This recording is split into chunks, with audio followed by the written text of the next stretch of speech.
Hi, this is VS Patel. Viewers, ఈరోజు మనం గౌరవ సుప్రీంకోర్టు వారు ఎస్సీ/ఎస్టీ సెక్షన్ 80 కిందికి ఒక క్లారిఫికేషన్ ఇవ్వడం జరిగింది. అది ఏంటంటే సెక్షన్ 80 ఎస్సీ/ఎస్టీస్ అట్రాసిటీస్ యాక్ట్ ప్రకారం ఎవరైనా ఆ కేసులు ఎదుర్కొంటున్నప్పుడు, ఎస్సీ/ఎస్టీస్ యాక్ట్ కింద ఎవరైనా కేసులు ఎదుర్కొన్నప్పుడు సెక్షన్ 80 ఆఫ్ ది ఎస్సీ/ఎస్టీస్ ఏం చెప్తుందంటే అటువంటి వారికి ముందస్తు బెయిల్ ఇవ్వడం కుదరదు అనేది స్పష్టం చేయడం section 18 of the ఎస్సీ/ఎస్టీ atrocities act యొక్క ఉద్దేశం.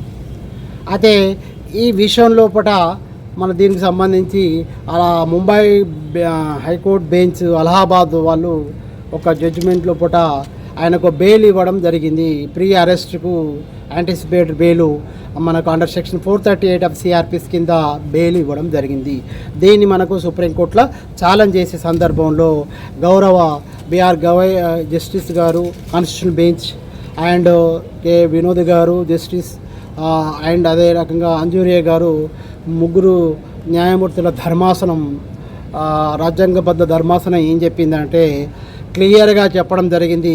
Section 18 of the SC STs atrocity act ఏం చెప్తుందంటే ఎవరైతే వ్యక్తులు ఎస్సీ/ఎస్టీస్ అత్యాచార నిరోధక చట్టం ప్రకారం ఎవరైతే కేసులు ఎదుర్కొంటున్నారో వాళ్లకు ముందస్తు బెయిల్ మంజూరు చేయడం తగదు, దీన్ని అంటే యాంటిసిపేటరీ ఇవ్వడం తగదు అని ఈ రకంగా ఇది section 80 of the SC STs atrocity ప్రకారం జరుగుతుంది.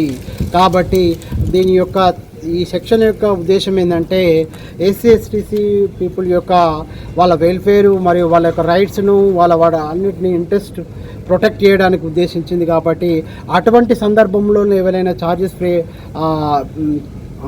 చార్జెస్ అంటే క్రిమినల్ చార్జెస్ అండర్ ఎస్సీ/ఎస్టీస్ కింద ఫేస్ చేస్తున్నారో అటువంటి వారికి మనకు యాంటిసిపేటరీ బెయిల్ పొందడానికి వీలు లేదు అని చెప్పడం జరిగింది. అదేవిధంగా దీంట్లో కోర్టులు ఇందులో ప్రైమా ఫేసి కేసు అయిందా లేదా, అదే రకంగా విచారణ చేయన్నా లేదా అని కూడా అవసరం లేదు.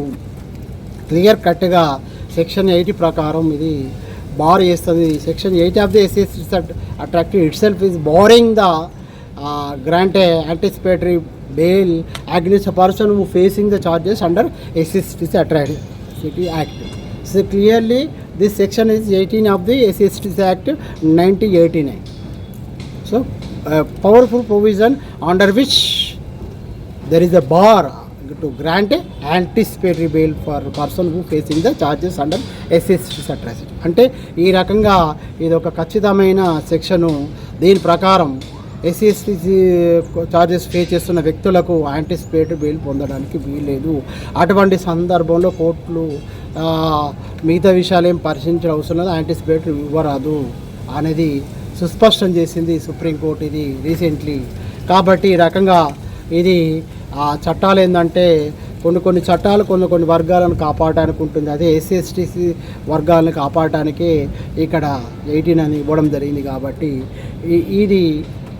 దీని యొక్క ఉద్దేశం ఏంటంటే ఎవరైతే ఎస్సీ/ఎస్టీ చార్జెస్ ఫేస్ చేస్తున్నారో వాళ్ళు ముందస్తు యాంటిసిపేటరీ పొందడానికి వీలు లేదు, ఆ కోర్టులు ఇవ్వడానికి వీలు లేదు. అంటే ముందస్తు అనుమతి పొందడానికి వీలు అంటే పొందలేరు అన్నట్టు అర్థం.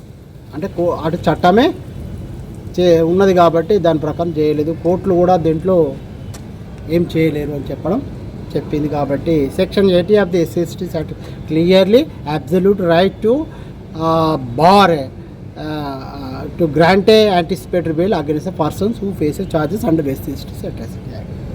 This is the information friends. ఈ రకంగా మన చట్టాలకు ఎప్పుడెప్పుడు అవగాహన చేసుకుంటే మనం కూడా ముందుకు పోవచ్చు. మన ఛానల్ విఎస్పీ లా ఛానల్ ఎప్పటికప్పటి సమాచారాన్ని మీకు అందిస్తుంది. టైంను బట్టి నేను వీడియోలు చేస్తున్నాను, కొంచెం లేట్ అయినా కూడా మీకు ఇన్ఫర్మేషన్ ఇస్తున్నాను. విఎస్ పటేల్, సుప్రీంకోర్టు న్యాయవాదిగా అన్ని కోర్టులు తిరుగుతున్నాను, సమయం కూడా ఉండలేదు. మరి అదే రకంగా పిహెచ్డి కూడా చేస్తున్నారు కాబట్టి కొంచెం లేట్ అవుతున్నది మిగతా విషయాల్లోపట. మీకేమన్నా ఇంకా ఇన్ఫర్మేషన్ కావాల్స్తే కామెంట్ బాక్స్లో మెన్షన్ చేయండి, నా టైం బట్టి చేస్తాను. మన సబ్స్క్రైబర్ కూడా ఒకరు అడగడం జరిగింది, రీసెంట్లీ సుప్రీంకోర్టు జడ్జిమెంటు ఎంప్లాయీస్ సంబంధించింది అడగడం జరిగింది. అదే రకంగా అది ఏదైనా మీరు ఫోన్లో కాకుండా డైరెక్ట్ మీరు కామెంట్ బాక్స్లో మెన్షన్ చేయండి. నేను వీలుంటే దాన్ని బట్టి చేస్తాను. మీరు మా ఛానల్ ఆదరిస్తున్నందుకు ధన్యవాదాలు చేస్తున్నాను. మీరు నచ్చితే లైక్ చేయండి, లేకపోతే లేదు. షేర్, సబ్స్క్రైబ్ చేసి ఛానల్ ముందుకు తీసుకోండి. న్యాయ విజ్ఞానం చాలా అవసరమైంది. చట్టాలను తెలుసుకోవడం ప్రతి ఒక్క భారత పౌరుని యొక్క లక్షణం. అది చాలా అవసరం కూడా. ఆ రకంగా ఇది న్యాయవాదులకు, జూనియర్ న్యాయవాదులకు, అందరికీ, కక్షిదారులకు అందరికీ ఉపయోగపడుతుంది. కాబట్టి 3 భాషలు వస్తున్న మన ఛానల్ని ఎప్పటికప్పటికి ఆదరించండి, ఇంకా ముందుకు తీసుకెళ్ళండి. ఈ వీడియో వీక్షించినందుకు ధన్యవాదాలు తెలుస్తున్నా. విఎస్ పటేల్.